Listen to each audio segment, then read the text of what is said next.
and welcome to Mrs. Cog Hill Farm. Today I have a problem, and my problem is there's a predator here at Cog Hill Farm. On our game camera that we have set up on the edge of our property, it went off and alerted us that there was a coyote on the property. We have this camera on all the time just to know when something different comes onto our property that we're unaware of.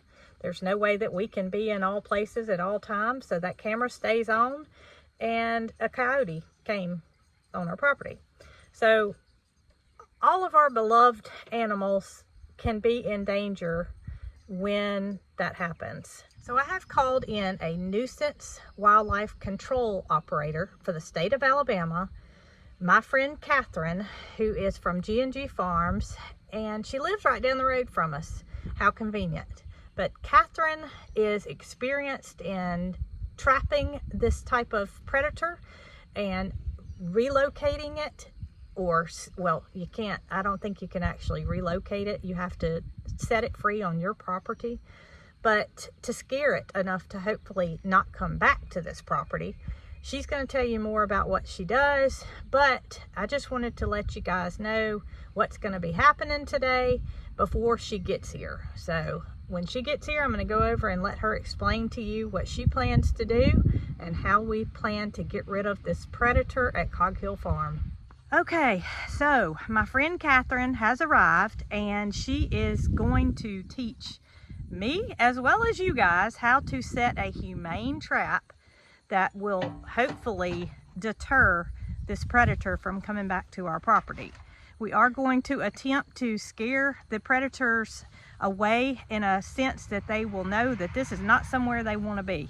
That's the goal. And I'm gonna let Catherine tell you guys a little bit about her background and what she is going to do here today in order to attempt this task. All right, so this is Catherine, and she is from G&G Farms, and that is G and the and symbol G Farms, and she has a YouTube channel as well as a Facebook page, so y'all be sure to go and check Miss Catherine out and give her a shout out to let her know Cog Hill sent you.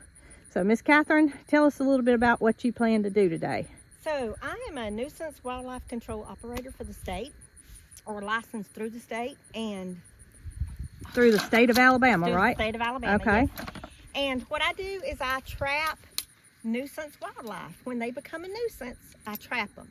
And that is nuisance wildlife, not all wildlife. So, so when people realize they have a problem on their property, they could contact you in order to come and try to help them get whatever their problem is away from their property. That's exactly right. And I do use very humane traps, okay? And so my traps are all offset, which means they have a gap right here. When I have a predator that gets trapped, it won't break their bones. And I didn't even know there was such a thing. When you and I first talked about this, I thought, oh no, I don't want to hurt anything. I just want it to not come and hurt any animals that we have on our farm. So to know that there are humane traps out there that won't in turn hurt the animal was very exciting to me. Yeah, we don't want them to suffer. We just want to catch them, release them to another part of the property, because under the state regulations, I'm not allowed to transport them off your property. Right. I either have to euthanize, and I have guidelines that I have on euthanization, if they become such a nuisance that they have actually killed. If they're showing up on your property and you just want them gone, we try to scare them first. So let's catch them, do a release, do a very loud release where we're screaming at them, run them away. And they will hopefully get the message to not come back to this property. Hopefully they will not return. Well, now, if they do, that means they're either brave and they've tasted blood and they're coming back for something, or number two, they've got rabies. Oh. Then you want them euthanized anyway. So in your experience, does this work a lot of the times? Yes. Okay. Yes. I have released wildlife on my own property for that not to return. Okay. And that just gives us a good idea that just because you're a trapper, that doesn't mean that you're out to kill. That's right. It means that you have a problem and you can fix it possibly without any kind of lethal consequences. That's right. The key word is trapper. Okay. Not killer. All right. So I am going to see what you got going on and just let you do your thing. Okay. So you got a bucket here that's got all kind of stuff in it. I do, and let me tell you what this is. Okay. First of all, this is my knee pad because when you're trapping coyotes, you want them to go in your trap. Okay. Not to be afraid of it. So you don't want your scent around. And if you notice, I'm wearing gloves. Yes. I'll wear a different set of gloves when I go to bait because you don't want your bait scent on your trap because they'll just dig your trap up. Well, that makes sense. So what this is I'll dig the dirt set out. I have to have this trap as flat on the ground. When it opens up, it's going to be flat. And I need it as flat on the ground, just a little bit below the surface as possible. That way, they're not going to know it's there. That's the whole goal, is for them to not see the trap, but yet to get in it to where we can actually get them before they get your stuff. Oh yeah. Hey, I like it. Get it before that something gets got. So this has to be anchored. Okay. And under the regulations for the state, it has to have the swivel on it so that they can't wrap themselves up, because we don't want to torture them. We just want to catch them. All right. So what I'm going to do is I'm going to pound in. I can get it out. I'm going to pound in an anchor 18 inches in the ground. Okay. And then I'm going to yank on it, and it's going to turn this bottom sideways so it can't be pulled up. Then I will hook the trap to that loop inside the dirt set. Then they're there. They can't get away. So they go. Yeah, because there's no way they can pull that No. part out of the ground if it's anchored properly. No, I can't even pull it out. Okay. Yeah, Gotcha. I have to have tools and something to, like a winch or something to winch. So once it gets in there, it's in there. It's in there. It's gonna kind of make a big mess over here with all of this, and this will just turn into hay, Gotcha. basically, because it's just gonna try to get away, but it's not gonna be able to. And we've got, you can see right here in the background, this is where the camera has been set up on our property, and we just merely put it here so we could see what's coming in and what's going out.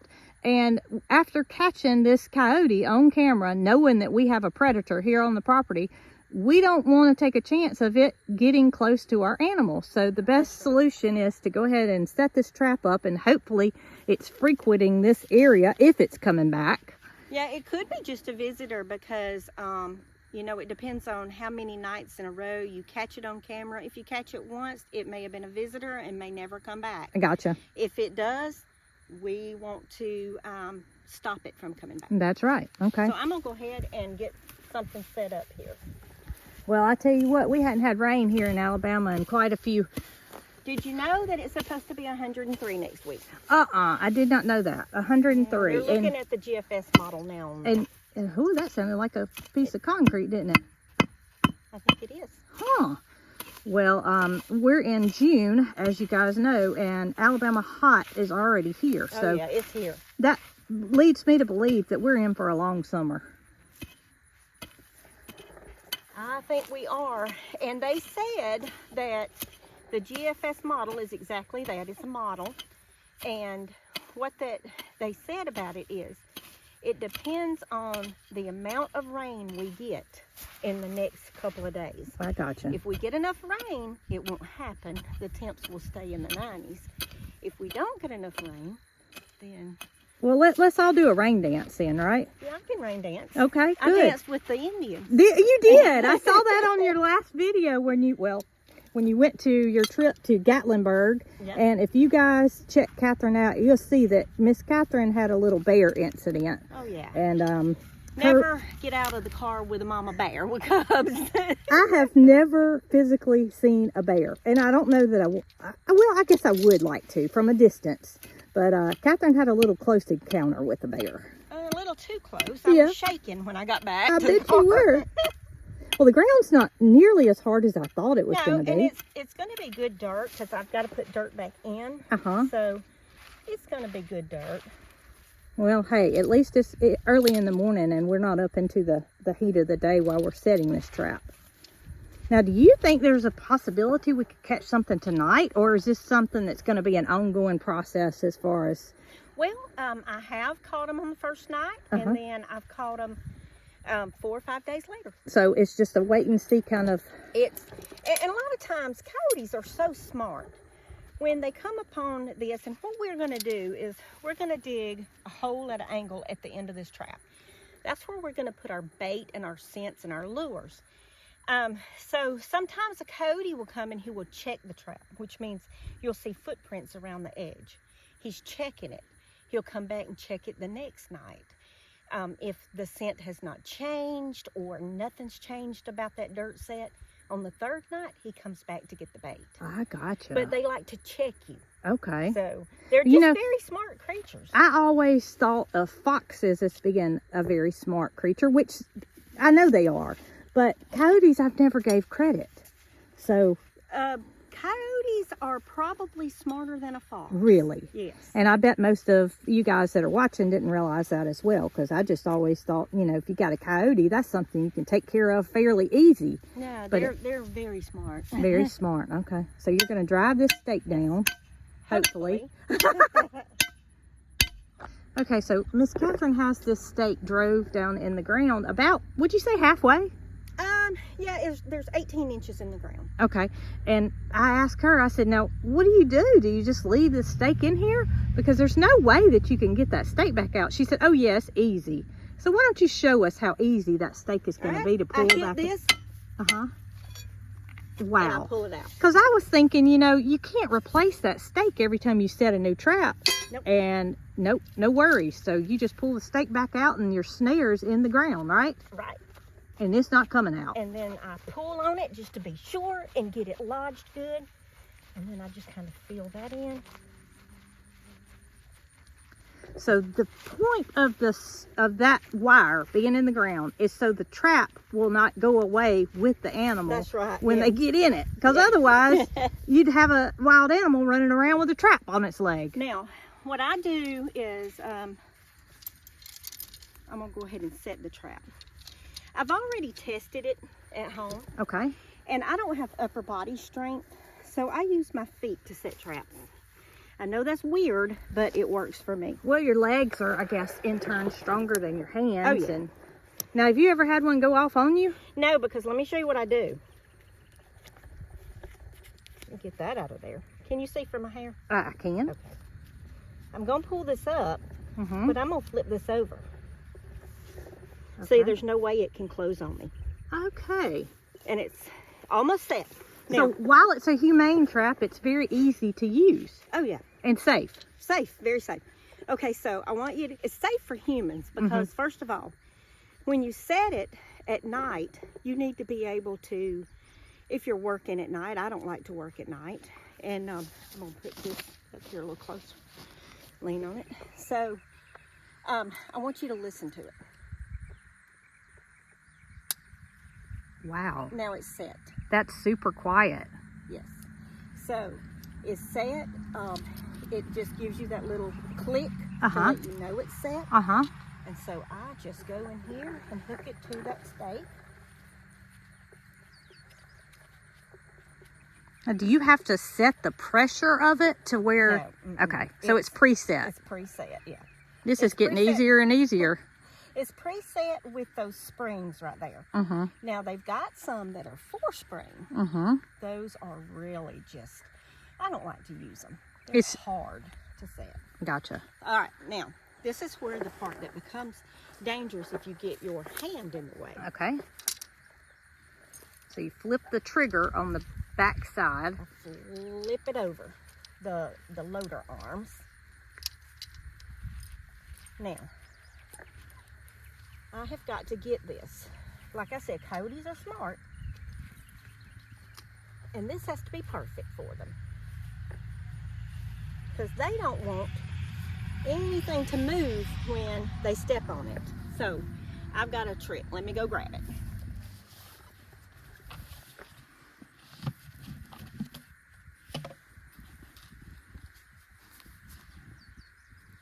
I got special dirt.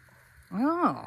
This dirt here, I've waxed, which means there's no scent on it at all. And it packs easy. So you brought your own bucket of dirt to in turn cover up the trap to make sure there's no scent and no wiggle. No wiggle. Okay. Because if they felt movement down there, they're going to back away. Yeah, they're not going to step on it. You see how it's not wiggling? I do. It's in the ground, isn't it? It's in the ground.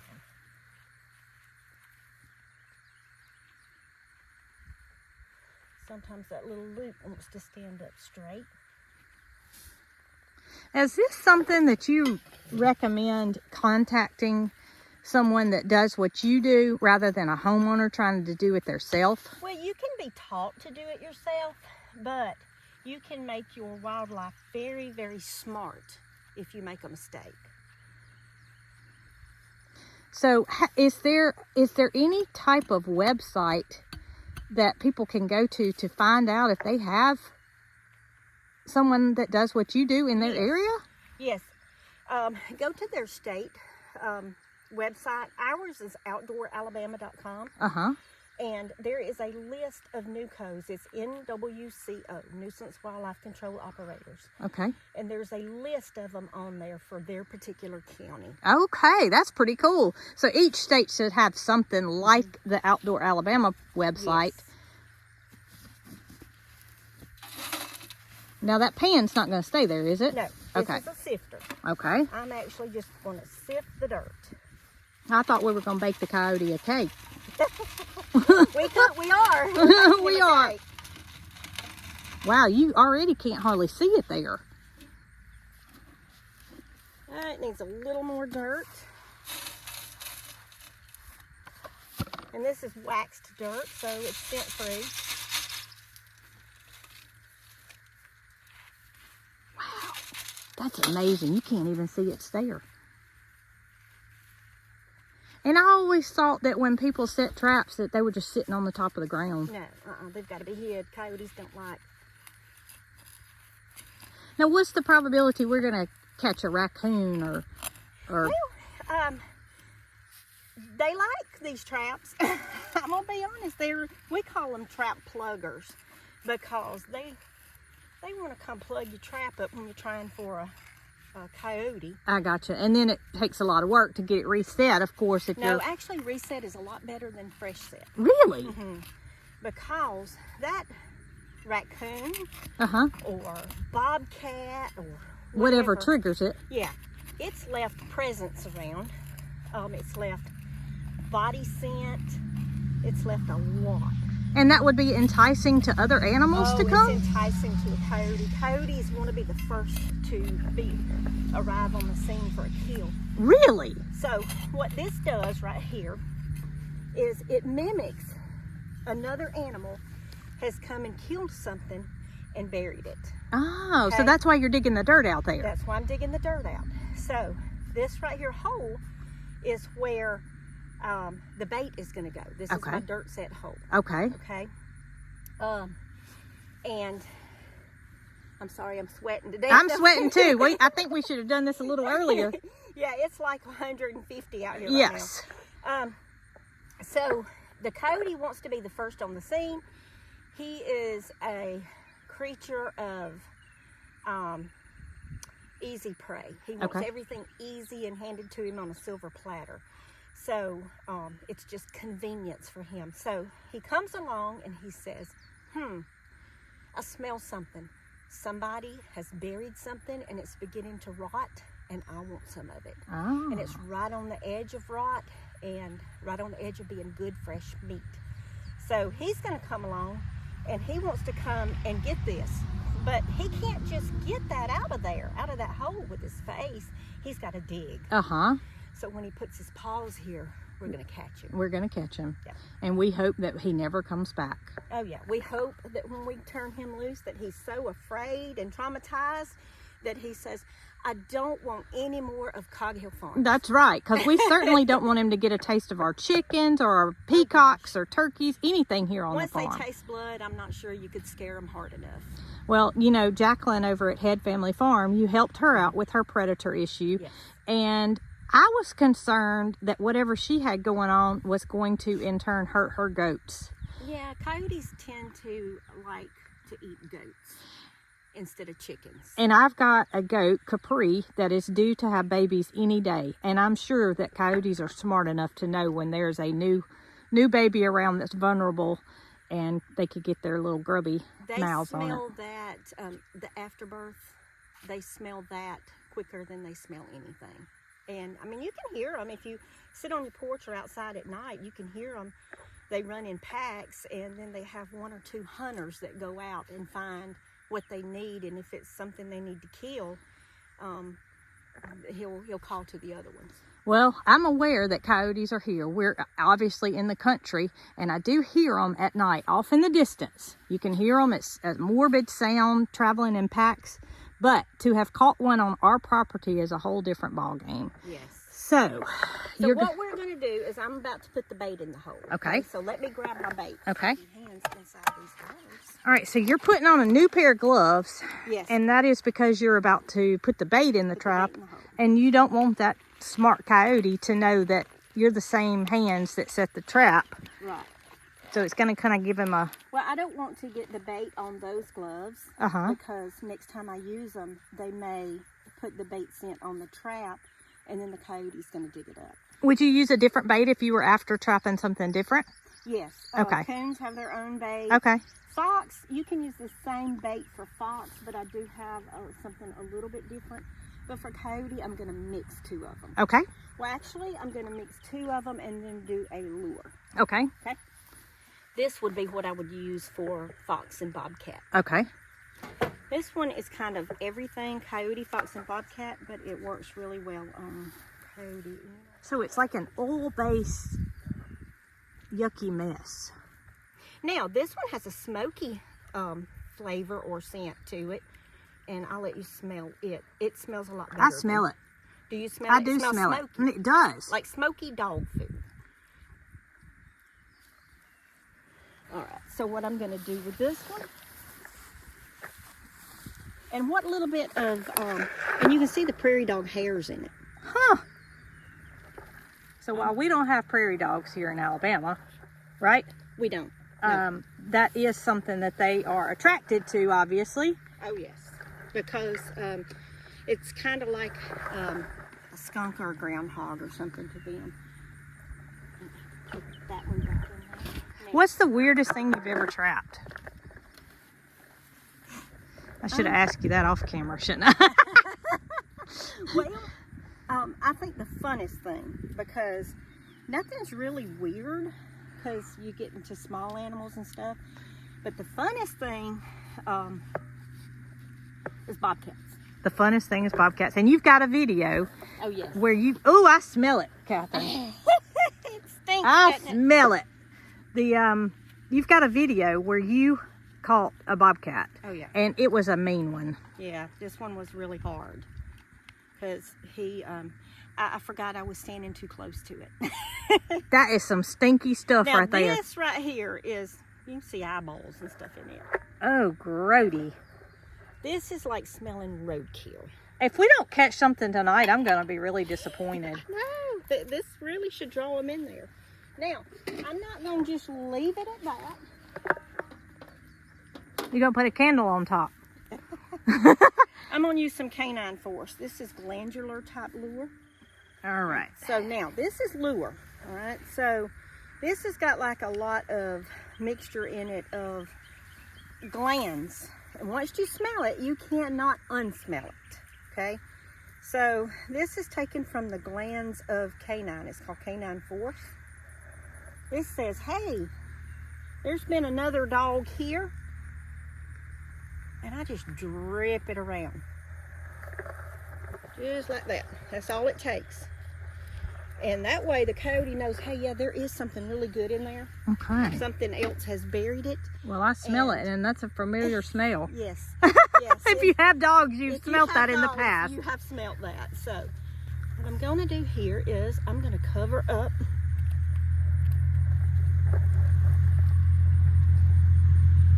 Put that in there. Throw that away later. I'm going to cover up right around here.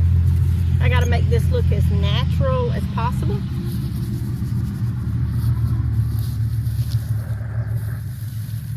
Now, I don't want him to just go in that hole and get what he wants. He's got to get down in there. He's got to get past my stuff. So I'm putting him a little fluff in there he's got to dig out. So that way he won't hit his bait initially. No, you want him to have to dig. And so now, I know this is up against a post, but there's still always a possibility that they can, you know, come to it at some other angle, but you want them to go across your trap. So let me find some sticks and get it outlined real quick. Okay. All right, so you're going to take your sticks and just kind of... I'm going to outline it. Okay. Because I don't want him to come to it from behind, and I don't want him to come to it from the side. And like I said, coyotes don't like to step on anything. So when you put them a runway, so to speak, that's what coyotes want. Okay. They like the easiest route possible. And you just mentioned to me that you could see kind of a trail. Oh yeah, he's setting a trail. That he's been coming into our property. He walks the fence line. And this is the edge of our property right here. You can see it's much more overgrown next door than it is here. And nobody lives there. So it's just a property that is... Oh, it's perfect for them. No human scent. That's right. And we don't spend a lot of time on this side of our property. All right. Okay, so as far as the weirdest thing you've ever trapped. A rattlesnake. A rattlesnake. Yes. So when we bought the property, I had this big gopher rat, and it was coming into the brooder house, and I was afraid it was going to kill my little bitty chickens. And so I set a big rat trap, and it was about this big, and I put some peanut butter on it or whatever, and I like to use peanut butter for the mice. And so I walked into the brooder house to grab some tools out of my bucket, and I'm just like, and I had the rat trap sitting right here, and I'm just like digging in there, got my tools, and went back to the tractor to repair something on the tractor. 10 minutes later, come back, I'm putting my tools in there, and I look down beside me, and there's a snake. So I have a snake catcher, so I go in and grab the snake catcher, and I come back to it. Luckily, it was dead because it had like that many rattlers on it. Oh my gracious. Yeah. Well, I would say that is an oddity. So what he did was, and this is what I'm assuming happened. I'm assuming that he was following the scent of the rat. And the rat was at the trap, and he went to strike at the rat, and the trap caught him. But how he died was, when I found him, he was biting himself. That was probably the weirdest thing that I've ever trapped, and I trapped it accidentally. Gosh, that's crazy. Everything else has been pretty much, I knew that, you know, the coyote or fox or bobcat was in the area, but there was a fox, you know, and I think I did make a video about that or a post about it, but the fox was coming and getting my juvenile grow out chickens from the brooder house, which is like Fort Knox to get into because it's big metal beams, and he literally took an hour and a half, because I watched the video on my camera, to dig under. Oh my gracious. And it got 2 chickens, and at 2 o'clock in the morning I'm out setting a trap like this. 3 hours later at 5:30 a.m. you got him back, and I caught the fox. Wow. Yeah. That's pretty fast. Yeah, but she tasted the blood, and well, you knew you had to make a change right then, or it was going to continue to come back until it had eliminated your whole flock. She killed my husband's favorite chicken, and he was so sad. Oh. And he was at 2 o'clock in the morning sitting in the recliner, sad about his chicken, and I said, "Don't worry, I've got this." Catherine to the rescue. So I went out and set a trap at 2 a.m. You know, if we had neighbors, they'd have thought I was crazy. Yeah. So, all right, well, we are done. I just got to pick up and hopefully tonight, tomorrow night, something. Okay. Come out here and visit. Well, I appreciate you coming to set the trap and hopefully to eliminate our predator from coming to this property anyway. And I just can't thank you enough. Well, if you see footprints, coyote footprints around in the dirt, it's not on the set itself, don't touch it, walk away and leave it. He's checking it for changes. So y'all stay tuned, and I will update in the next video whether we catch something or not. And if we do catch something, then Miss Catherine's going to have to take a trip back to Cog Hill to get it released. Yeah, I do have a catch pole, and what you have to do, canines and felines are two different scenarios. But a canine, you can put it around their neck; it's not going to hurt them, and that push the pole away from the trap, release the trap, and it'll release his leg or foot, whatever he's caught by. And he'll run away. If you start screaming and making noise, it'll just terrorize him. He'll run away. But bobcats are a little different. Their larynx is very tender, and so you actually have to put the noose around an arm and the neck. Instead of putting pressure here, you've got to put it around the body. Now, when you release a bobcat, it's not easy, and sometimes the bobcats are very, very mean, and you kind of have to gauge them because they will come after you when they're released. So it's a touchy subject, and you just have to take it as it is. Yes, my mentor, there are videos out there on my mentor who, I've watched a lot of his videos, and I have seen a video of where the bobcat literally chased him 100 feet. Oh, we don't want that to happen. Yeah. So let's hope we will catch this coyote, and we will definitely keep you guys updated. Thank you again, Miss Catherine. You are so welcome. For coming here to try to help protect our animals here at Cog Hill. And y'all go give Miss Catherine a follow on her YouTube channel. Again, it's G and G Farm on YouTube and Facebook. So yeah, that's right. And we do more than just trap there. Yeah, she has a farm too. So y'all check her out and tell her thank you from Cog Hill.